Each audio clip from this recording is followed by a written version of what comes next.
sobre a base que a gente estava fazendo para o projeto, exatamente para vocês conseguirem se reconhecer no território, dentro de uma causa. Daí a gente complementou essa base agora com algumas novas informações, e estamos dando também um arcabouço teórico para vocês entenderem quais são as tipologias de infraestruturas verdes e qual que é a metodologia do Low Impact Development. A gente já está pensando nas diretrizes para a implantação de sistema de infraestrutura verde e azul. Vocês começarem a entender qual que é o limite territorial se vocês estiverem pensando numa drenagem sustentável. E aqui a gente comentou muito na apresentação do Jorge, o hidrogeólogo, sobre essa questão das curvas de nível, quando elas formam essas entrâncias bem grandes, assim, né? Você tem os anfiteatros de nascentes e um talveg bem definido. A gente começou a desenvolver mais essa base, a gente saber onde que as pessoas estão demarcadas no território, entender também nas fotos aéreas quais que são as áreas verdes, tanto as áreas verdes que estão loteadas para iniciativa privada, quanto as áreas verdes que elas estão determinadas como praças, que criem diretrizes para a implantação de uma infraestrutura verde, onde que através dessas áreas a gente consiga conectar todas as tipologias em sistema. Aqui vocês conseguem ver, né, o cursor? Tá visível aqui? Sim. Então, aqui nessa área aqui, a gente pode reparar que são lotes verdes privados, né, não estão ocupados e tem muita massa arbórea. E aqui é uma área, com certeza, de anfiteatros de nascentes, onde que provavelmente alguns prédios já fazem a drenagem dessa água, e quem sabe eles nem saibam o que fazer com essa água. Por isso que é interessante essas diretrizes, para a gente também passar para eles, para a gente conseguir ligar tudo em sistema. Então, a gente começa a ver que essas áreas verdes, elas se conectam em sistema. Então, isso começa já a trazer muitas diretrizes projetuais. Então, as tipologias de infraestruturas verdes, elas servem para fazer a gestão da água limpa. Então, a gente faz a infiltração da água da chuva, a detenção da água da chuva, filtração da água da chuva, a gente diminui o escoamento o superficial da água, a gente, com esses caminhos, esses corredores verdes, esses jardins, a gente aumenta a biodiversidade, consegue diminuir as áreas de calor, a gente favorece a evapotranspiração e também a gente captura bastante carbono. Então, é uma solução verde, que é complementar à infraestrutura cinza que está implementada. Então, quando a gente pensa na poluição, a gente tem que entender que não é só a sujeira dos carros ou a da construção civil, é uma somatória de tantos agentes poluidores que o escoamento superficial da água da chuva, ela às vezes é muito mais poluído do que o próprio esgoto. Então, como que a gente vai conseguir pensar em fazer a gestão de água limpa se a gente não conseguir pensar nessa poluição difusa, que vai desde as cabeceiras, separar a água que nasce das nascentes, do esgoto e começar a separar a água limpa da água suja. Então, como que a gente faz isso? A gente faz isso através da fitorremediação. As plantas, elas têm capacidade de absorver os contaminantes através das raízes, das folhas, da própria superfície da planta. A gente está aplicando a metodologia do LID, que é o Low Impact Development, que é o desenvolvimento de baixo impacto. Isso foi feito pela Universidade de Arkansas, pode ser definido pela gestão das águas pluviais, em que se favorece o ciclo hidrológico natural das chuvas, através da vegetação. Então, a gente faz o slow, que a gente segura a água, né? A gente diminui a velocidade do escoamento das águas. O spread, que é o espalha, né? Que a gente espalha a água por algum espaço, inclusive favorecer a fitorremediação.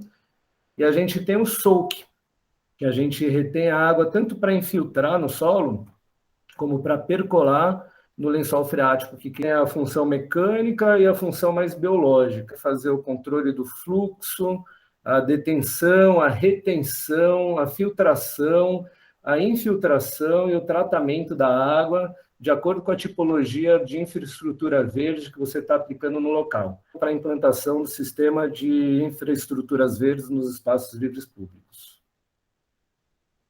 Então, aqui é uma das tipologias, que é o jardim de chuva, que está bem famoso hoje em dia, que reter essa água tanto para as plantas, fazerem a fitorremediação.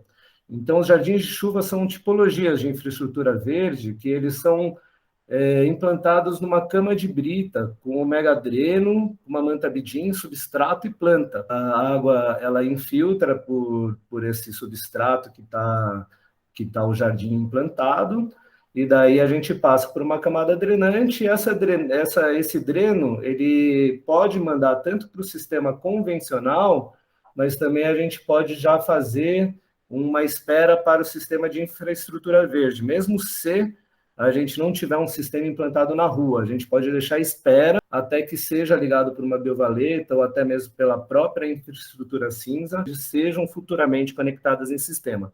Então, a gente pode fazer tudo ao mesmo tempo, a gente pode fazer um pouquinho aqui, um pouquinho lá e depois conectar tudo junto. Então, aqui você tem uma outra tipologia, que são os canteiros pluviais, jardins de chuvas menores, que a gente pode estar implantando mais próximo às residências, fazendo a conexão com outras tipologias que já ficariam em espaços livres públicos maiores. A água passa por essa biovaleta, ela está favorecendo muito o contato com as plantas fitorremediadoras, que são normalmente aquelas plantas mais brejeiras. A gente vai limpando essa água conforme a gente vai conduzindo essa água para algum lugar onde que a gente possa reaproveitamento dessa água. E daí, então, isso aqui é como seria, por exemplo, uma biovaleta. Então, você tem o megadreno passando, você tem a camada drenante, você tem a manta bidim, você tem o substrato e a vegetação fitorremediadora também em cima, só que de uma maneira condutiva. E aqui é um exemplo de uma lagoa de chuva urbana. A gente pode usar como backup de resiliência urbana essa água, porque a gente vive crise hídrica e enchentes ao mesmo tempo, então é melhor que a gente tenha essa água armazenada, ela melhora muito a biodiversidade, e a gente consegue reduzir ilha de calor, aumentar espaços recreativos, favorecer o paisagismo, enfim, a gente consegue ter água limpa na cidade. Lagoa de chuva, que você tem uma lagoinha em cima, que até faz a decantação também das poluições, e joga lá numa lagoa maior embaixo, que poderia ter até um uso mais recreativo, por exemplo. O Stream Daylighting, que é exatamente você trazer a iluminação natural do córrego para o meio urbano. Tem de qualificar a paisagem urbana, favorecer conforto ambiental e dinamizar muito as áreas recreativas. Então, aqui a gente já passando para a nossa base, a gente deixou só as ruas e as curvas de nível para a gente entender como que é o fluxo da água no sistema viário. Então, essas flechinhas que você tem azul, elas são o sentido da água nos logradouros. A gente vai começando a tirar várias diretrizes de projeto a partir do escoamento da água da chuva no logradouro.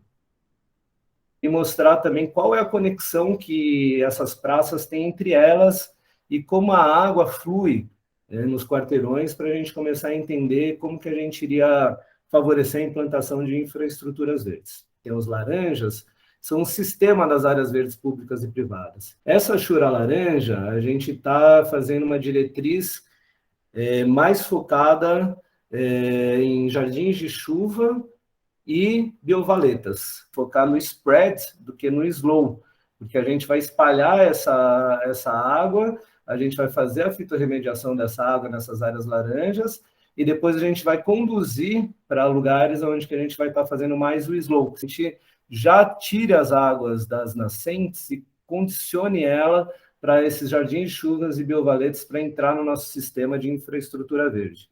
Essa linha azul que vocês estão vendo aqui é o rio, e ele acompanha essas áreas verdes. Então, isso é muito, muito bom, é uma vantagem muito grande a gente ter as áreas verdes conectadas com as áreas azuis. Então, aqui também tem essa lagoa de chuva que a gente estaria propondo nessa área, que é uma praça, conectando aqui com o sistema do corredor livre, aqui do corredor verde, que é em cima do córrego, porque assim a gente consegue fazer a implantação desses sistemas. No futuro, a gente vai complementar essa apresentação com apresentações do Maurício Ramos, que está aqui com a gente, e depois também com a Mari Soares, que é a paisagista, que faz parte do coletivo IVA. Eu queria abrir um pouco para o debate e ver o que vocês acharam dessa apresentação. Oi, Rafa, só queria complementar um pouquinho o que você falou. Posso Claro. fazer um adendo aqui? É, é, hoje em dia, as pessoas estão querendo ressignificar esses espaços, ou seja, já é um espaço urbano consolidado, a mentalidade era construir em cima das águas, em cima das nascentes, era tratar as nascentes como incomodidade, e essa mudança de mentalidade ela está cada vez mais aflorando. Hoje tem no manual de desenho urbano um capítulo só que fala de infraestrutura verde-azul, que nós tivemos também o prazer de contribuir, né? É, e, e possivelmente isso vai virar política pública em breve. Ter um parque linear com toda essa infraestrutura verde-azul é uma coisa que seria incrível, porque isso pode nos trazer um grande benefício, né? Então, só para complementar. E é uma forma da gente conseguir também fazer com que os prédios que estão sendo drenando essa água das nascentes, eles se sensibilizem com o entorno e também entendam que eles pertencem a essa região. Então, seria um discurso de conciliação, áreas verdes necessárias para a gente ter essa drenagem sustentável. E usado o argumento também da valorização dos imóveis, que você morar numa área agradável, próximo a um parque linear, é muito melhor do que você morar numa área totalmente feita de infraestrutura cinza. Posso fazer uma perguntinha? Claro. Essa captação de água que a gente está falando, a gente teria como fazer, lógico, vai fazer a captação da água da chuva, não precisa nem, tudo bem, ser tratada, mas a gente teria como armazenar isso para depois a gente reutilizar, sei lá, lavar a rua, ou sei lá, alguma coisa do tipo? Sim, a ideia é que essa gestão de água limpa ela tem uma finalidade. A gente não pensa nessa água limpa só por ter um paisagismo, ter uma cidade bonita, e sim para a gente ter um backup de água. Então a gente pode tanto usar como irrigação, como limpeza de áreas urbanas, a gente também pode usar como recreação. Você também favorece a biodiversidade, você também diminui a ilha de calor, e você cria essa ideia de um ecobairro, de um pertencimento à região. Essas pessoas entendam que aquela região tem um diferencial, que é um meio ambiente qualificado no urbano. Oi, Rafa, voltando naquela figura anterior, supostamente é uma canalização insuficiente para a água de chuva que vai descer lá. Qual que é o plano, né, da subprefeitura? É o que o Maurício falou, né? É aquela coisa dos anos 70. Vamos canalizar, que é o que eles sabem fazer, tirar as árvores, impermeabilizar todo aquele final. Eles querem quebrar a nossa rua todinha para passar uma tubulação maior. Falaram que essa nossa canalização aqui foi feita por um empreendimento e foi uma obra, segundo eles, porca, insuficiente. Se a gente... Agora, o nosso objeto aí de estudo inicial, eu entendo que é esse aqui. É 1, 2, 3 para canalizar até lá o Pirajussara. Então, exatamente. Isso é aí o começo, correto? Exatamente. Muito infinitamente mais barata do que essa canalização toda, que eles estão querendo jogar essa água direto num lugar que todo mundo conhece, que alaga, que é o Pirajussara. E a ideia é essa. O piscinão é aquilo que o Rafa falou, Silvana, que ele serve, ele resolve o problema da enchente, às vezes, uma vez por ano, custa uma fortuna, é uma obra invasiva, e ela serve de abrigo e moradia para toda sorte de inseto e roedor, né? Exato. Então, além de ele acumular aquela água ultra suja que vem que carrega tudo de ruim que a gente possa imaginar, né? Então, ou seja, empoderar vocês, esse projeto, é empoderar a comunidade para chegar com proposta na mão do subprefeito. Chegar lá para o cara e falar assim, olha, eu tenho um estudo que foi feito aqui dessa região, e que nessa região a gente consegue dar essa finalidade, é um ganha-ganha para todo mundo. Eu acho que para ter alguma luta, precisa ter um projeto que defina as causas dessa luta. Então, se a gente falar, não vai colocar cano, o que vai colocar no lugar? E a gente não tem cultura nem de projeto, nem de verba de projeto, a prefeitura vai fazendo na raça mesmo. Então, seria legal ter um projeto para ter o que defender. Eu acho que agora eu queria abrir para os outros vizinhos, né? Porque realmente o pessoal aqui na rua corre muito. Então, eu queria conversar com o resto aqui dos vizinhos, se tem perguntas, se quer fazer algum comentário. Posso fazer um comentário, senhor? Com certeza. Bom, Rafa, parabéns aí pela apresentação, pelo material, muito bom.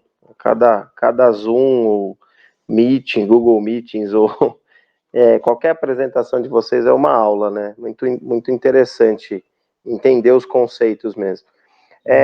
Eu fiquei com uma dúvida, né, com relação à apresentação do Jorge, até depois a Silvana trouxe algumas coisas e o pessoal comentou algumas coisas no particular, porque a gente estava focando muito em nascente, meio que para ter essa proteção, e estou entendendo que não é só isso, né?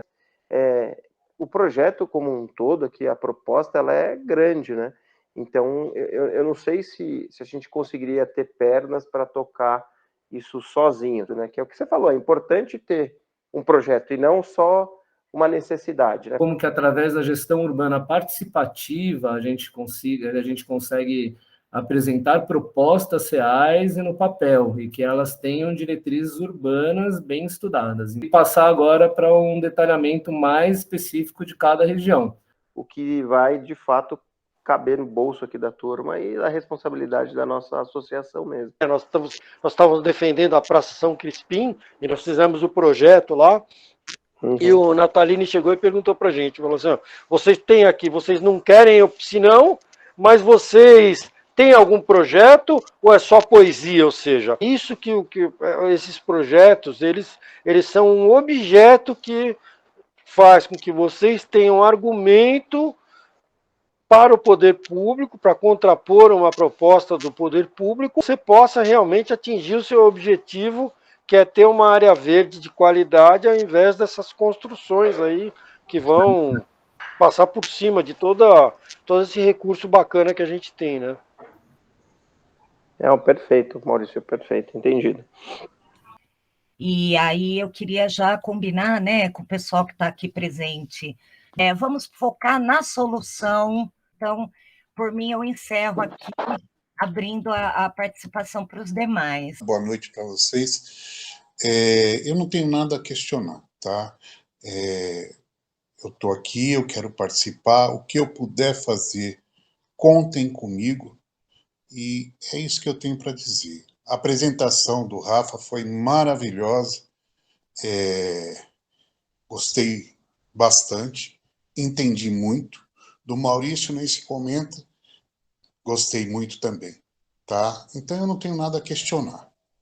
Estou aqui para apoiar e poder somar em alguma coisa, ok? É isso. Eu quero agradecer muito, muito, Rafa, parabéns mais uma vez. Trabalho maravilhoso, excelente. Eu já esperava, né?